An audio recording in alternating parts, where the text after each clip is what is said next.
Chief of defence staff general Bipin ji Rawat, chief of army staff general Manoj Mukund ji Naravane, defence secretary Shri Ajay Kumar ji, DGBR lieutenant general Shri Rajiv ji Chaudhary, IIT, NITs एवं अन्य दूसरे institutions के हमारे senior professors और मेरे प्यारे स्टूडेंट्स, आज अटल टनल रोहतांग इस प्रोजेक्ट के अनुभव को साझा करने के लिए बॉर्डर रोड ऑर्गेनाइजेशन द्वारा आयोजित वेबिनार में आप सभी के बीच उपस्थित होकर मुझे बेहद खुशी हो रही है। और यह वेबिनार अटल टनल रोहतांग की तरह ही थ्योरेटिकल और प्रैक्टिकल नॉलेज की यानी एकेडमिया और बॉर्डर रोड ऑर्गेनाइजेशन को जोड़ने का एक मजबूत माध्यम बनेगा, ऐसा मेरा विश्वास है।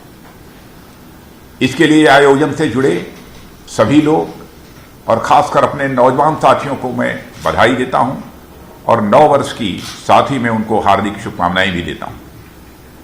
साथ ही मैं अटल टनल प्रोजेक्ट से जुड़े उन सभी श्रमिकों, अधिकारियों और इंजीनियर्स की सराहना करता हूं जिनके दिन रात के अथक परिश्रम के कारण यह महत्वपूर्ण काम संभव हो पाया है। साथियों, पिछले साल ने हमारे साथ कैसा सलूक किया यह आप सभी अच्छी तरह जानते हैं। उसके बारे में चर्चा करने की अधिक जरूरत नहीं है। कोविड-19 के कारण देश ही नहीं, पूरी दुनिया मानो थम सी गई थी। सामान्य जिंदगी जीना भी यह मुहाल हो गया था। पर हमारे पास कुछ एक कारण हैं जिनके लिए पिछला साल हमेशा ही याद रखा जाएगा। बहु प्रतीक्षित अटल टनल रोहतांग का चालू होना भी उनमें से एक है। इतनी विषम परिस्थितियों के बावजूद अटल टनल का खुलना हमारे संगठन के कर्मियों और देश के नेतृत्व के अटल इरादे को एक साथ दर्शाता है। चाहे कोविड जैसी अदृश्य चुनौतियां हों या फिर जैसा हमने अभी मूवी में देखा शेरी नाला फॉल्ट जोन में आई प्रत्यक्ष चुनौतियां हों, हमारे बहादुर जवानों ने अपने साहस और उत्साह से दोनों को पीछे धकेलने में कामयाबी हासिल की है। शेरी नाला में तो मुझे बताया गया कि बाहर देशों के कई बड़े बड़े हाईली एक्सपीरियंस्ड इंजीनियर्स को बुलाया गया था, पर वह भी उनका कोई हल न खोज सके थे। अंत में प्रोजेक्ट से जुड़े हमारे इंजीनियर्स ने ही इसका समाधान निकाला। मैं ऐसे सारे इंजीनियर्स को अपनी तरफ से हार्दिक बधाई देता हूं। साथ ही काम की गति तेज कर इस दौरान हुए नुकसान की भरपाई भी उन्होंने की है। ऐसे में उनका जो अनुभव आप लोगों को मिलेगा, मैं पूरे यकीन के साथ कह सकता हूं कि वह आपके लिए अभूतपूर्व होगा। साथियों, हमारा किताबी ज्ञान या कहें एकेडमिक नॉलेज इंजीनियरिंग का बेस बनाने के लिए बहुत ही जरूरी है, पर उसके साथ ही उससे जो जुड़ा अनुभव होना भी हमारे लिए उतना ही आवश्यक है। ऐसे में यह वेबिनार आप सभी के लिए मैं मानता हूं बहुत ही महत्वपूर्ण है और साथ ही आप यहां पर अपनी कुछ जिज्ञासाएं, जो आपकी क्यूरियोसिटी होगी और प्रश्न भी जो वक्ताओं के सामने रख पाएंगे, या फिर आपके दिमाग में कुछ नया और इनोवेटिव आइडिया आई तो उसे भी आप यहां साझा कर सकेंगे। यानी मेरे साथियों, आप अपने सिलेबस में जो वाटरफॉल थ्योरी पढ़ते हैं, जिसमें नॉलेज और एप्लीकेशन का एक तरफा प्रवाह होता है, यह वेबिनार उसका एक एक्सपेंशन है। और यहां यह प्रवाह एक तरफा नहीं है, 2 तरफा होगा। इसी कारण मुझे याद आता है अटल टनल रोहतांग के उद्घाटन के समय हमारे माननीय प्रधानमंत्री ने अपना बहुमूल्य सुझाव दिया था कि इस प्रोजेक्ट से जुड़े 1000-1500 लोगों के अनुभवों का डॉक्यूमेंटेशन होना चाहिए। तकनीकी रूप से तो इसका डॉक्यूमेंटेशन भले कोई कर ले, पर किसी समस्या में अपने साथी द्वारा मिला सहयोग या फिर मलबे में ढेर पर बैठकर एक साथ चाय पीते अपना घर याद करते देश सेवा में बिताए गए पलों को वहीं एक्सप्रेस कर सकते हैं जिन्होंने इन पलों को जिया हो, जिन्होंने इन पलों को महसूस किया हो। आज का यह वेबिनार मैं समझता हूं उसी दिशा में बढ़ाया गया एक बहुत ही महत्वपूर्ण कदम है। मेरे नौजवान साथियों, ऐसे महत्वाकांक्षी परियोजनाएं केवल बजट, टेक्नोलॉजी, ईंट, पत्थर, सीमेंट या स्टील भर से नहीं बना करती हैं। यह सब तो हर जगह मिल जाएंगे, पर एक खास एलिमेंट और है जो इस तरह की परियोजनाओं को अंजाम तक पहुंचाता है। वह है हमारे अंदर की राष्ट्रीय गौरव की भावना, स्पिरिट ऑफ नेशनल प्राइड। और यही वह तत्व है जिसने किसी समय हमारे देश को आजादी दिलाई थी। चंद्रशेखर आजाद, सरदार भगत सिंह, अशफाकुल्लाह खां की कहानी आप सब भली भांति जानते हैं। इनके बारे में ज्यादा बताने की जरूरत नहीं है। यही वह तत्व है जिसके आगे चट्टानों सी मुश्किलें भी ज्यादा देर नहीं ठहरती हैं। और यही वह तत्व है जो हमें कभी थकने और थमने भी नहीं देता है। केवल प्रोजेक्ट से जुड़े लोगों में ही नहीं, आम जनता में भी आप यह भावना पूरी तरह देखते होंगे। आपके जो साथी हाल में मनाली या उससे ऊपर जगहों पर घूमने गए हैं, उनकी अटल टनल के साथ एक फोटो आप सोशल मीडिया पर जरूर देख सकते हैं। यह केवल इसलिए नहीं है कि यह सबसे बड़ा और सबसे ऊंचा टनल है, बल्कि इसलिए है कि इसमें हमारे बहादुर जवानों का त्याग, तपस्या, परिश्रम और राष्ट्र के प्रति उनका समर्पण पूरी तरह से दिखाई देता है। ऐसे आयोजनों से हमारे युवाओं में राष्ट्र भावना का भी संचार होगा, ऐसा मेरा विश्वास है। साथ ही हमारी युवा शक्ति न केवल तकनीकी रूप से बल्कि नव राष्ट्र निर्माण के विवेक की दृष्टि से भी इंजीनियरिंग और प्लानिंग के महत्व को समझ पाएगी और विश्व में अपने देश को पुनः शीर्ष पर ले जाने में कामयाब होगी। साथियों, हम सभी को मालूम होना चाहिए कि इंजीनियरिंग और साइंस के अन्य क्षेत्रों में हमारे देश का एक बहुत ही रिच और ग्लोरियस यह इतिहास रहा है। आप 9वीं सेंचुरी के खजुराहो के मंदिर देखें, 11वीं सेंचुरी के रामेश्वरम का मंदिर देखें, श्रीरंगपट्टनम और मदुरई का मीनाक्षी मंदिर देखें, अजंता, एलोरा, एलिफेंटा और कोणार्क मंदिर देखें। सभी नाम गिनाने में तो बहुत लंबा वक्त लग जाएगा, पर इतना मैं कहना चाहता हूं कि साथियों, कि हमारा देश इंजीनियरिंग के क्षेत्र में प्राचीन काल से ही बहुत ही आगे रहा है।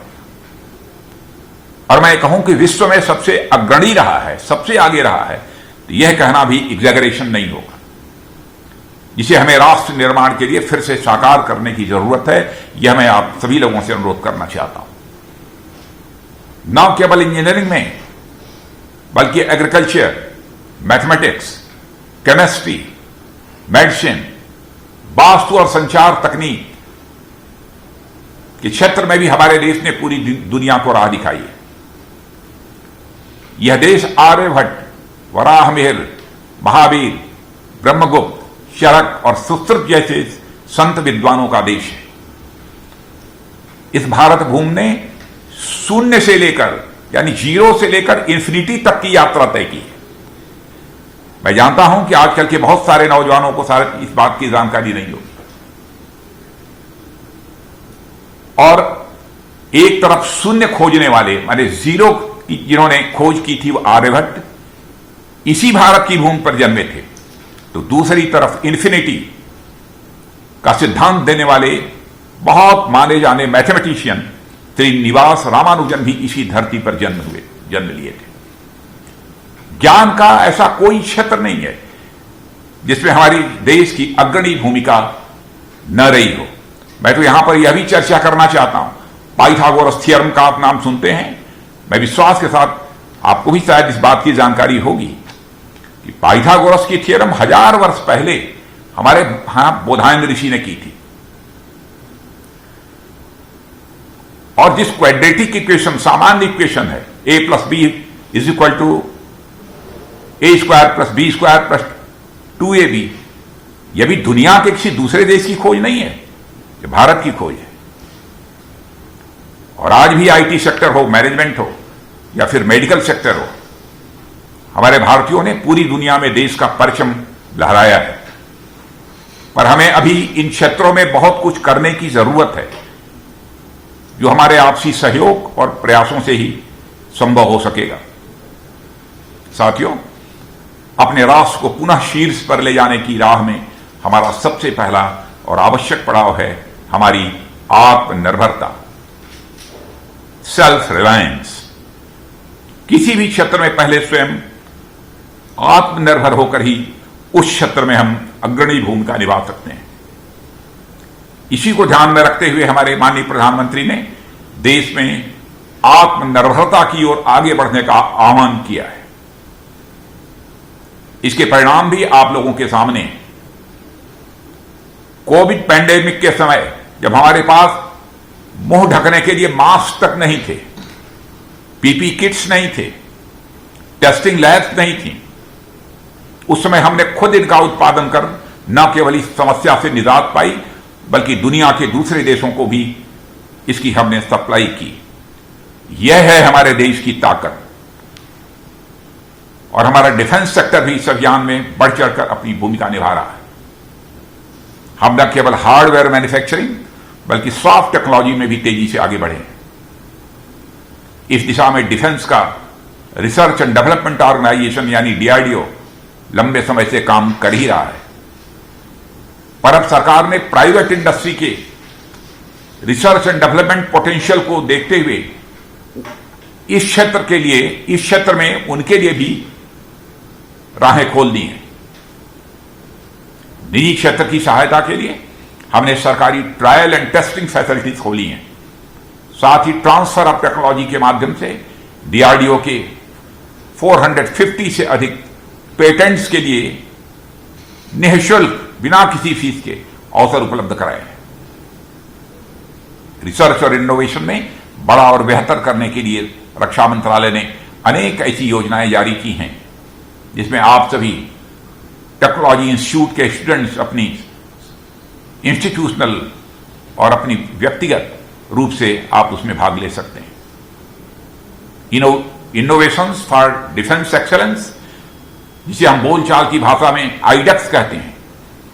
आईडेक्स चैलेंज एक ऐसा ही इनिशिएटिव है और इस चैलेंज के तहत आपको कई तरह की प्रॉब्लम स्टेटमेंट्स दी जाती हैं और यदि आपने उनका इनोवेटिव और इफेक्टिव सॉल्यूशन खोजा तो आपको न केवल प्राइज दी जाती है बल्कि उस आइडिया को आगे बढ़ाने और इंप्लीमेंट करने के लिए भविष्य में भी आपकी जितनी संभव है वो सहायता भी की जाती है। यह आपके कैरियर और हमारे देश की तकनीकी प्रगति दोनों के लिए विन विन सिचुएशन होती है और इसी तरह की अनेक ऐसी योजनाएं हैं जिनका आप सभी भरपूर लाभ ले सकते हैं। मैं अपने युवाओं से आग्रह करता हूं कि अपनी पूरी मेहनत, लगन और उत्साह के साथ राष्ट्र निर्माण में वो अपने कदम आगे बढ़ाएं। हमारे युवा हमारी सबसे बड़ी ताकत है। हमारा देश आज सर्वाधिक युवाओं वाला देश है। पूरे विश्व में यंगेस्ट कंट्री के रूप में यह भारत जाना जाता है। यदि यहां पर उपस्थित होकर एक युवा राष्ट्र के प्रति अपने समर्पण का संकल्प ले तो कोई संदेह नहीं कि हम अपने देश को फिर से विश्वगुरु और एक महाशक्ति के रूप में देख सकेंगे। साथियों, देश के विकास में इसके हर इलाके का समान योगदान है। हर क्षेत्र का, देश के सभी भागों का पूरा समान योगदान है। इसलिए हर इलाके का विकास देश के सर्वांगीण विकास की यह हमारी पहली शर्त है। आज से कुछ समय पहले तक सीमाई इलाकों के विकास को सुरक्षा के लिहाज से संदेह की दृष्टि से देखा जाता था। समझा जाता था कि बॉर्डर एरिया तो पेरिफेरी भर है। इसलिए आजादी के इतने दशकों बाद तक भी उन पर जितना ध्यान दिया जाना चाहिए था वह ध्यान नहीं दिया गया। कनेक्टिविटी की हालत कितनी खस्ता है आपको बतलाने की नहीं जरूरत नहीं है। कनेक्टिविटी की खस्ता हालत के चलते इन क्षेत्रों के विकास पर जैसे ग्रहण लगा हुआ था,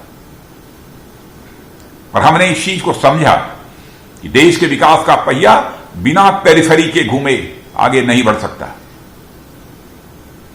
और हमारे पूर्व प्रधानमंत्री श्री अटल बिहारी वाजपेयी जी ने सीमाई क्षेत्र की, बॉर्डर एरियाज के डेवलपमेंट की शुरुआत की तरफ विशेष ध्यान दिया था, और वही ड्राइव, वही डिटर्मिनेशन और वही डिसिसिवनेस आज हमारे प्रधानमंत्री श्री नरेंद्र मोदी के माध्यम से आगे बढ़ रही है।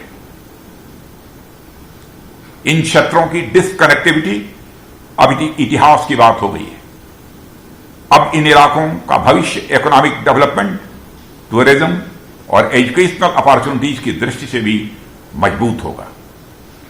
यहां सीमाई क्षेत्रों के कुछ बच्चे जरूर होंगे जो इस बदलाव के वो प्रत्यक्ष साक्षी भी होंगे, और आगे भी हमारी सरकार देश के बाकी हिस्सों की तरह ही इन इलाकों के विकास के लिए पूरी तरह कमिटेड है। बॉर्डर रोड ऑर्गेनाइजेशन इसमें अपनी अहम भूमिका निभा रहा है, और अब तक जो काम हुआ है, मैं कहना चाहूंगा बॉर्डर रोड ऑर्गेनाइजेशन की जितनी भी सराहना की जाए वह कम है। और इस बॉर्डर रोड ऑर्गेनाइजेशन के डीजी से लेकर इस ऑर्गेनाइजेशन से जितने भी जुड़े हुए लोग हैं, मैं सबको अपने तहे दिल हार्दिक बधाई देता हूं। और मैं यह अच्छी पूरी तरह से समझता हूं कि मौसम और ज्योग्राफी के कारण पर्वतीय क्षेत्र में इंफ्रास्ट्रक्चर का निर्माण एक बहुत बड़ी चुनौती है, अलग प्रकार की चुनौती है। पर इन बाधाओं को दूर करने और अपनी मंजिल पाने के लिए बॉर्डर रोड ऑर्गेनाइजेशन के पास पर्याप्त क्षमता है। यह बॉर्डर रोड ऑर्गेनाइजेशन ने अपने काम से सिद्ध कर दिया है। मुझे बताया गया है कि इन इलाकों में विकास के लिए बॉर्डर रोड ऑर्गेनाइजेशन लगातार नए नए प्रोजेक्ट्स को अंजाम दे रहा है। बुनियादी ढांचे के निर्माण की दिशा में सरकार के स्ट्रेटेजिक फोकस के अनुरूप चुनौतियों का सामना करने के लिए देश की उत्तरी सीमा पर बॉर्डर रोड ऑर्गेनाइजेशन को इसके 67% वर्कफोर्स के साथ तैनात किया गया है। यह हाल के दिनों में बॉर्डर रोड ऑर्गेनाइजेशन द्वारा प्रदर्शित प्रोफेशनलिज्म, इंस्पिरेशन, डेडिकेशन एवं कर्तव्य परायणता को दर्शाता है। यह हमें बढ़ती हुई आकांक्षाओं और सामने आने वाली चुनौतियों का सामना करने का हौसला भी देता है। सरकार की ओर से भी, वह चाहे आर्थिक सहयोग हो या वह नीतिगत सहयोग, पॉलिसी रिलेटेड हो, बॉर्डर रोड ऑर्गेनाइजेशन को हमेशा प्राप्त होता रहा है। कोविड के संकट के दौरान भी बॉर्डर रोड ऑर्गेनाइजेशन का बजट प्रभावित नहीं होने दिया गया। अटल टनल के निर्माण में कई चुनौतियां थी मित्रों, जिनका सबक हम सबके सामने आना चाहिए। इनसे भविष्य की परियोजनाओं में मदद मिलेगी। इसलिए मैं सभी संस्थानों से भी अनुरोध करता हूं कि इस वेबिनार में पूरे जोश के साथ भाग लें और अपनी फैकल्टी और छात्रों के भविष्य के लिए तैयार करने तथा उन्हें शिक्षित करने के लिए इसका अधिक से अधिक लाभ उठाएं। और मैं सभी डायरेक्टर से आग्रह करता हूं कि वे इंफ्रास्ट्रक्चर के क्षेत्र में बॉर्डर रोड ऑर्गेनाइजेशन द्वारा बनाई गई अटल टनल परियोजना का फर्स्ट हैंड एक्सपीरियंस हासिल करने के लिए छात्रों के दौरे की भी एक योजना बनाएं। मैं इंफ्रास्ट्रक्चर प्लानर्स और डिजाइन एजेंसीज को यह भी सुझाव देना चाहता हूं कि वे भावी टनल परियोजनाओं को प्रायोरिटी दें जो भी आगे बनने वाली है।